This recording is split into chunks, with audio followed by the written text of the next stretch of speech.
Hello friends, in this lecture we are going to discuss classification of non-aqueous solvents. As I told you that we have a big list of non-aqueous solvent. तो उनको individually याद करना क्या होता है, मुश्किल होता है. तो we classify these all nonaqueous solvents. तो first of all nonaqueous solvents को हम तीन कैटेगरी में डिवाइड करते हैं कि वो लिक्विड तो होना ही चाहिए, लेकिन वो लिक्विड का नेचर क्या है.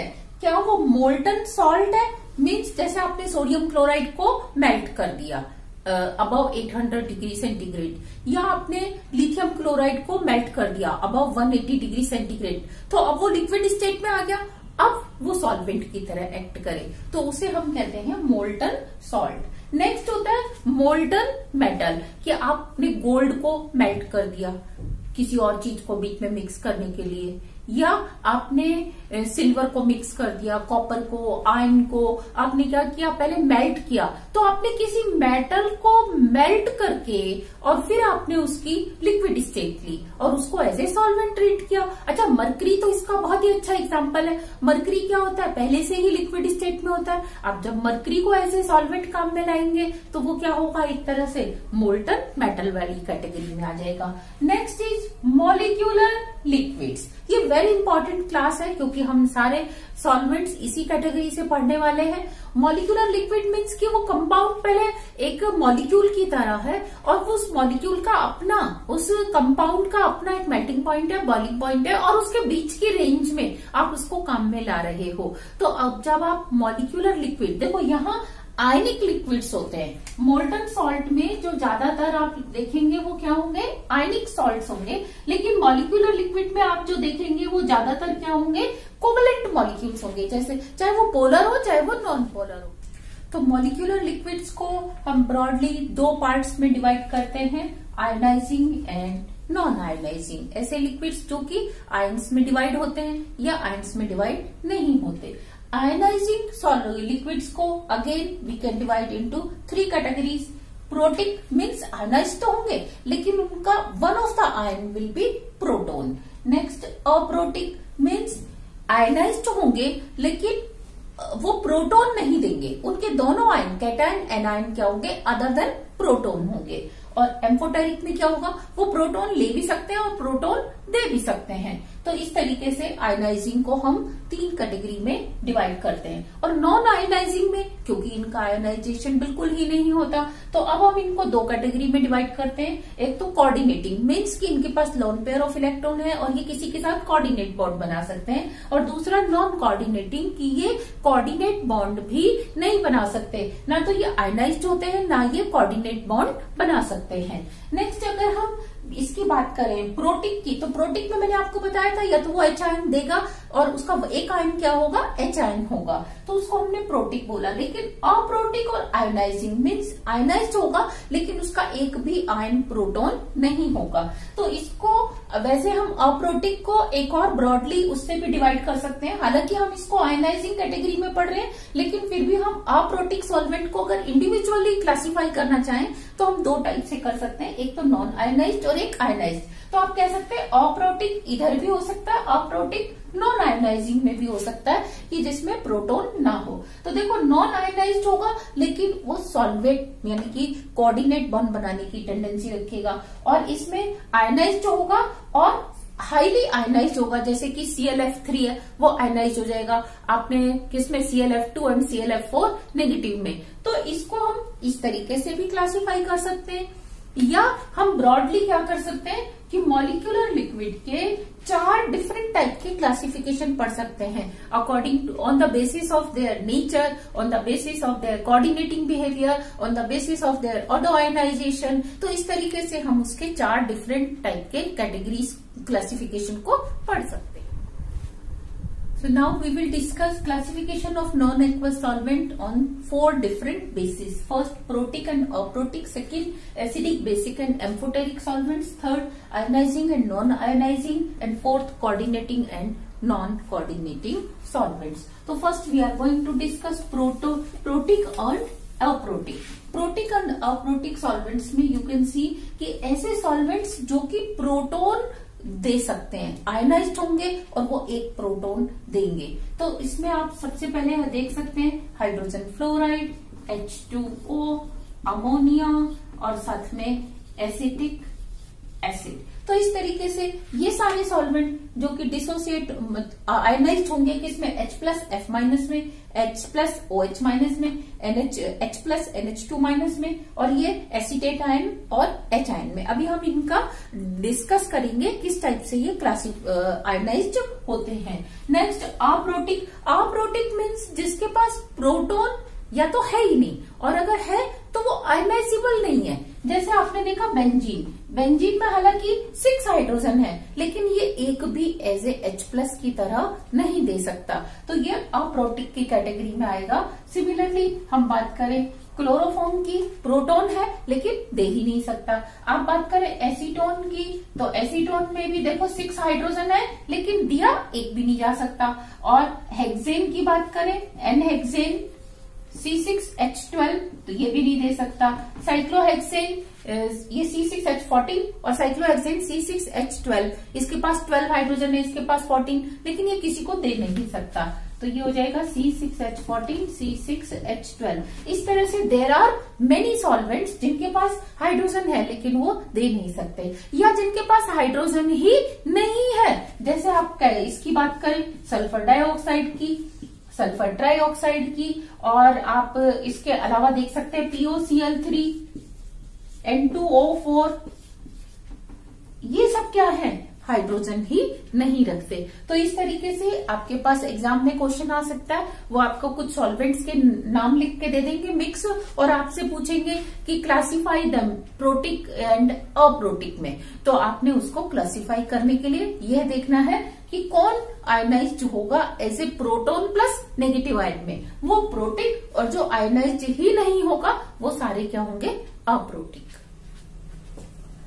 Second type of classification is acidic, basic and amphoteric.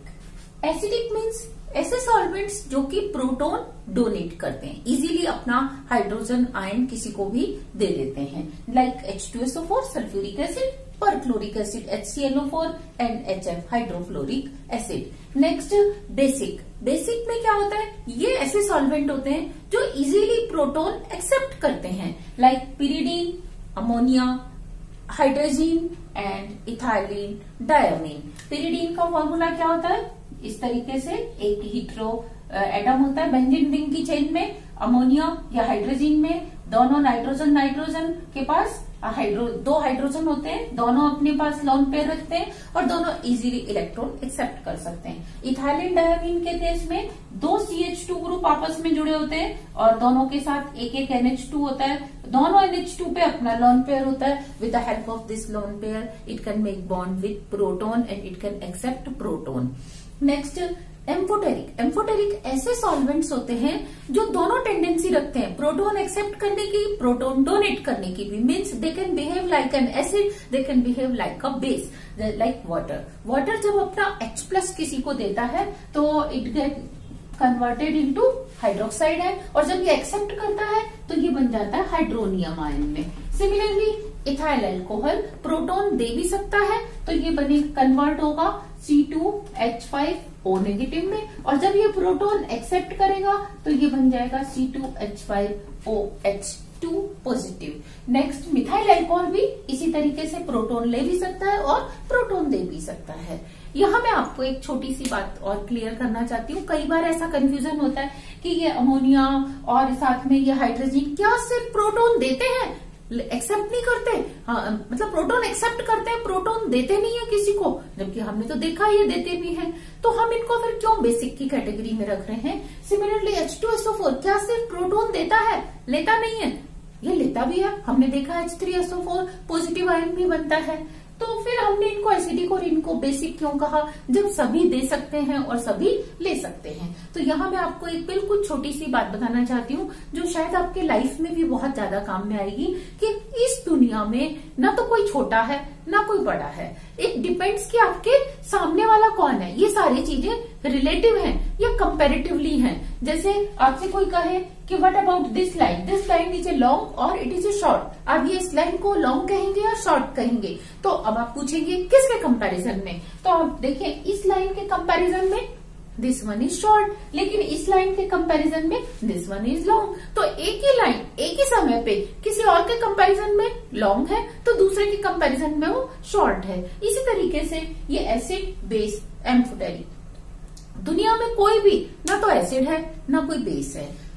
Depend करता है सामने वाला कौन है, किससे कंपेयर कर रहे हो। जैसे तो हम देखते हैं जैसे दो मॉलिक्यूल हैं, ये दो अलग अलग मॉलिक्यूल हैं, दोनों की ही टेंडेंसी है प्रोटॉन देने की। अब अगर हम इन दोनों को साथ साथ ही रखते हैं तो अब दोनों में चाहेंगे कि हम अपना प्रोटॉन दें, तो जो ज्यादा स्ट्रॉन्ग होगा यानी कि जिसकी देने की टेंडेंसी ज्यादा है तो वो यहाँ बन जाएगा एसिड, और दूसरे को मजबूरी में इसके सामने इसके प्रोटॉन को एक्सेप्ट करना पड़ेगा और ये बन जाएगा बेस। तो जिसको आपने अभी बेस बताया तो एक्चुअली तो इसकी भी कुछ टेंडेंसी थी प्रोटॉन देने की, और अगर हम इसका कंपैरिजन किसी तीसरे कंपाउंड से करें जो भी प्रोटॉन देने की टेंडेंसी रखता है लेकिन उसकी टेंडेंसी इससे कम है, तो अब क्या होगा कि ये बेस बन जाएगा और ये कंपाउंड बन जाएगा एसिड। तो इस तरीके से एक ही कंपाउंड किसी दूसरे के कंपैरिजन में बेस है तो किसी तीसरे के कंपैरिजन में वो एसिड की तरह भी एक्ट कर सकता है। तो यहाँ हम क्लासिफिकेशन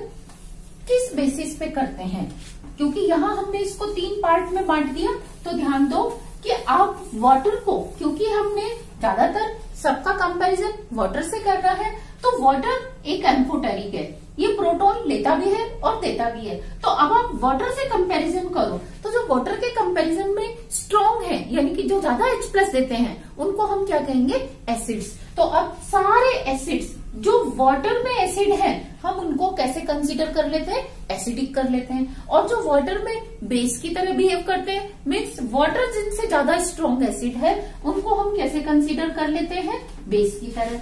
इसमें भी और ध्यान दीजिए कि जो वाटर के आसपास हैं मीन्स जिनकी थोड़ी सी ज्यादा या थोड़ी सी कम है इनको हम कह देते हैं एम्फोटेरिक। हम ये मान लेते हैं कि इनके पास दोनों टेंडेंसी है, लेने वाली भी है देने वाली भी है, क्योंकि इनके लेफ्ट साइड पे भी एक नंबर ऑफ कंपाउंड अच्छा खासा है और इनके राइट साइड पे भी है। तो ये ऑलमोस्ट 50% कंपाउंड से लेते हैं, 50% कंपाउंड से ये अपना प्रोटॉन देते हैं। लेकिन व्हाट अबाउट जो इस साइड है, दूर है, वाटर से दूर है, जिनकी टेंडेंसी वाटर के कंपैरिजन में बहुत बहुत बहुत ज्यादा है। जैसे आपने बात की HClO4 की, आपने बात की H2SO4 की, हाइड्रोफ्लोरिक एसिड की, तो क्योंकि इनके लेफ्ट साइड बहुत ही कम कंपाउंड है, यह है ही नहीं, तो अब इनके तो राइट साइड है ना, यानी कि इनसे प्रोटॉन लेने वाले हैं, सारे वीक हैं, तो इसीलिए हम इनको क्या कह रहे हैं, एसिडिक कह रहे हैं। लेकिन इट डजंट मीन कि ये ले नहीं सकते, ये ले सकते हैं, लेकिन इनके चांसेस क्या है, बहुत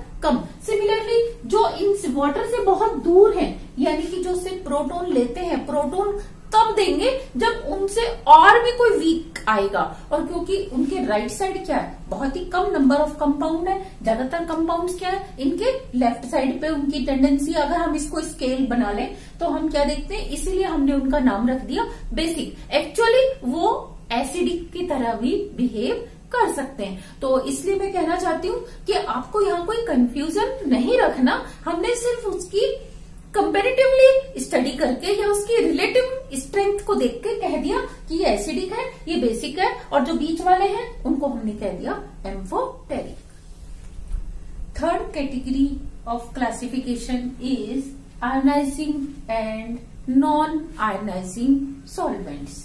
आप ध्यान दो कि कुछ सॉल्वेंट्स ऐसे होते हैं जो आयनाइज्ड होते हैं, उनका एक्सटेंट में भी डिफरेंट, किसी का कम किसी का ज्यादा होता है, लेकिन वो न्यूट्रल स्टेट में मीन्स जब आपने उसमें कुछ भी ऐड नहीं किया उस स्टेट में भी क्या करते हैं, वो कुछ न कुछ परसेंटेज ऑफ आयंस रखते हैं। ऐसे सॉल्वेंट्स को हम बोलते हैं ionising solvents. Like water, water का आप जानते हो आयनिक प्रोडक्ट 10⁻⁴ होता है, तो इट मीन्स जब भी आप न्यूट्रल वाटर लेंगे उसमें आप कुछ भी ऐड नहीं करेंगे उस समय भी उसमें 10⁻⁷ H आयंस होंगे और 10⁻⁷ OH आयंस होते हैं। तो हम क्या देखते हैं, वाटर पहले ब्रेक होता है किसमें, H आयंस में और OH आयन में। ये इसका ऑटो आयनाइजेशन होता है, सेल्फ से आयनाइजेशन होता है, तो इसको हम ऑटो आयनाइजेशन या सेल्फ आयनाइजेशन भी कहते हैं। लेकिन क्योंकि प्रोटॉन के ऊपर इलेक्ट्रॉन डेंसिटी, प्रोटॉन के ऊपर चार्ज डेंसिटी क्या होगी,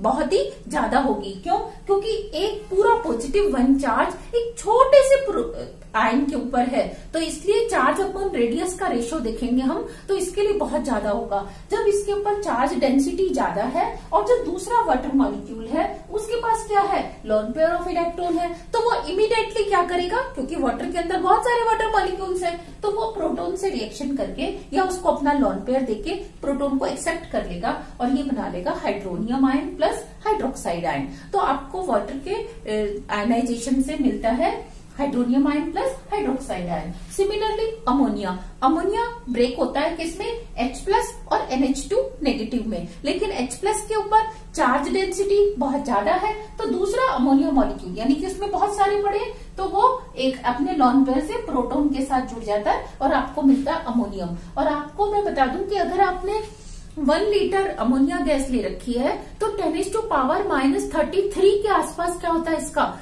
डिसोसिएशन कांस्टेंट होता है। मीन्स कि 10⁻33 उसमें आयंस होते हैं। Ammonium ion plus NH2 ion की जो कंसंट्रेशन का प्रोडक्ट है वो 10⁻⁻33 होता है, जबकि वाटर के केस में वो कितना होता है, -14 होता है।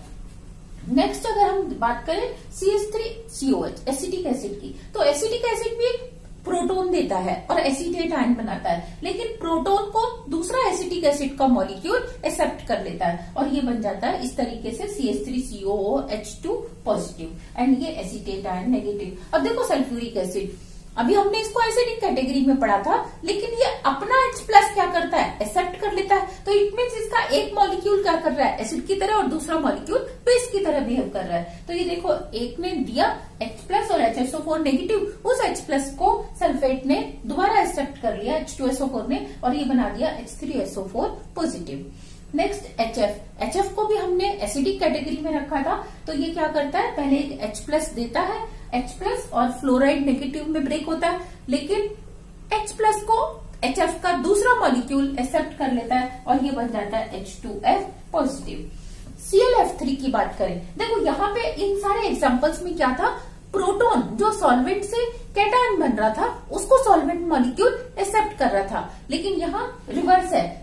ClF3 आपने ट्राइफ्लोरोक्लोरीन लिया, ये ब्रेक हुआ ClF2 positive and ClF4 negative में। अब ये जो ClF4 नेगेटिव है ये कैसे बना होगा, क्योंकि पहले ये ब्रेक हुआ होगा ClF2 प्लस F माइनस में और वो F माइनस को ClF3 के दूसरे मॉलिक्यूल ने एक्सेप्ट कर लिया। क्यों? क्योंकि इस क्लोरीन के पास पॉजिटिव चार्ज डेंसिटी ज्यादा होगी, इसके साथ 3 फ्लोरीन जुड़े हुए हैं, तो ये जो F नेगेटिव बना था वो इसको अपना लोन पेयर देके इसके साथ बॉन्ड बना लेता है और आपको मिलता है टेट्राफ्लोरोक्लोरीन नेगेटिव आयन। नेक्स्ट अगर आपने POCl3 लिया तो यहाँ पे भी हम क्या देखते हैं, POCl2 पॉजिटिव बनता है और एक Cl नेगेटिव बनता है। तो ये जो POCl3 है इसके फास्फोरस के पास क्या है, इलेक्ट्रॉन डेंसिटी कम है, क्योंकि इससे 2 ऑक्सीजन और 3 क्लोरीन जुड़े हुए हैं, तो इसकी पॉजिटिव चार्ज की डेंसिटी को देख के जो क्लोराइड बना था वो इसी के साथ बॉन्ड बना लेगा दूसरे मॉलिक्यूल के साथ और आपको मिल जाएगा POCl4 नेगेटिव। N2O4 कैसे ब्रेक होता है, NO plus and NO2 negative. Next sulphur dioxide की बात करें तो जब इसमें से एक ऑक्साइड निकलता है तो वो बनता है SO+2, सल्फर ऑक्सोनियम आयन बनता है, लेकिन उस जो O-2 बना साथ में वो SO2 के मॉलिक्यूल के साथ, क्योंकि यहाँ सल्फर पे अगेन +4 ऑक्सीडेशन स्टेट है, चार्ज डेंसिटी ज्यादा है, तो वो ऑक्साइड इसी के साथ बॉन्ड बना के दूसरे मॉलिक्यूल के साथ, यहाँ पे भी आपको 2 लिखना होगा और आपको मिल जाएगा SO3 नेगेटिव। सिमिलरली अगर आप इथाइल अल्कोहल देखते हैं तो उसका डिसोसिएशन से आपको क्या मिलता है, एक तो इथॉक्साइड आयन प्लस दूसरा hydro alcohol, hydronium ion of alcohol. तो आपको इस तरीके से आयंस मिलते हैं। ये रिएक्शंस आपको ऑलमोस्ट सबके लिए पता होनी चाहिए जितनी भी आयनाइजिंग सॉल्वेंट्स हैं। इसके अलावा जो इसमें होते हैं वो होते हैं नॉन आयनाइजिंग सॉल्वेंट्स। अच्छा, नॉन आयनाइजिंग सॉल्वेंट्स क्या होंगे, they will never get ionised. आप उसमें एग्जाम्पल ले सकते हैं। बेस्ट एग्जाम्पल है बेंजीन। आप बेंजीन देखो, कभी आपने बेंजीन इस तरीके से पॉजिटिव या नेगेटिव नहीं देखा होगा। सिमिलरली आपने लिया एसीटोन, एसीटोन के बाद आपने लिया कार्बन टेट्राक्लोराइड, आपने लिया क्लोरोफॉर्म, आपने लिया डाइमिथाइल सल्फॉक्साइड DMSO, आपने इसी तरीके से और एग्जांपल ले लिया जैसे एनहेक्सेन, एनहेक्सेन के बाद आपने ले लिया cyclohexane, so there is tetrahydrofuran, so there are many जो कि डिसोसिएट नहीं होते या आयनाइज्ड नहीं होते। मैं आपको अपने नेक्स्ट उसमें बताऊंगी कि what is the difference between ionisation and dissociation. तो यहाँ अभी मैं आपको सिर्फ इतना सा ही बता रही हूँ कि ये बिल्कुल भी आयनाइज्ड नहीं होते, इसलिए हम इनको क्या कहते हैं, non ionising solvents. Fourth type of classification of non aqueous solvents is coordinating and non coordinating. जैसे कि नाम से ही आपको लग रहा है, coordinating means they have tendency to make coordinate bond and non coordinating means they have no tendency to make coordinate bond. तो जैसे वाटर, वाटर के पास आप देख रहे हैं लोन पेयर ऑफ इलेक्ट्रॉन है, अमोनिया के पास लोन पेयर ऑफ इलेक्ट्रॉन है, सल्फर के पास है, ईथर के पास है, टेट्राहाइड्रोफ्यूरिन के पास, डाइमिथाइल सल्फॉक्साइड, नाइट्रोमीथेन, अच्छा अब आपने साइनोमीथेन लिया या नाइट्रोमीथेन लिया, पिरिडीन, इन सबके पास क्या है, लोन पेयर ऑफ इलेक्ट्रॉन। तो क्या यही कोऑर्डिनेट बॉन्ड बना सकते हैं? बिना लोन पेयर वाला मॉलिक्यूल कोऑर्डिनेट बॉन्ड नहीं बना सकता। No, they can also make coordinate bond. जैसे बेंजीन, बेंजीन के पास 6 पाई इलेक्ट्रॉन्स हैं, तो ये 3, इसकी हेप्टिसिटी 6 होती है, तो ये 3 कोऑर्डिनेट बॉन्ड बना सकता है। सिमिलरली टोलुइन भी 3 कोऑर्डिनेट बॉन्ड बना सकता है। तो ये कौन सी कैटेगरी में आएंगे, कोऑर्डिनेटिंग वाली कैटेगरी में आएंगे। लेकिन इसके अलावा कुछ ऐसे सॉल्वेंट्स हैं जो कि बिल्कुल ही नहीं बना सकते कोऑर्डिनेट बॉन्ड, जैसे साइक्लोहेक्सेन। साइक्लोहेक्सेन में आप क्या देखते हो, ना तो लोन पेयर है और ना ही पाई बॉन्ड्स हैं। और आप बात करें नॉर्मल हेक्सेन की, तो नॉर्मल हेक्सेन में भी क्या है, ना तो पाई बॉन्ड है और ना ही इसके पास ये है, मतलब पाई बॉन्ड है, और ना लोन पेयर है। कार्बन टेट्राक्लोराइड, कार्बन टेट्राक्लोराइड में भी नॉन पोलरिटी के कारण, क्योंकि ये नॉन पोलर है, तो ये कोऑर्डिनेट बॉन्ड नहीं बना सकता। सिमिलरली कार्बन क्लोरोफॉर्म भी कोऑर्डिनेट बॉन्ड नहीं बना सकता। तो हम इस तरीके से ये देखते हैं नॉन एक्वस सॉल्वेंट्स का क्लासिफिकेशन। एंड आई होप कि आपको ये टॉपिक समझ में आया होगा। Thank you for watching. Thank you.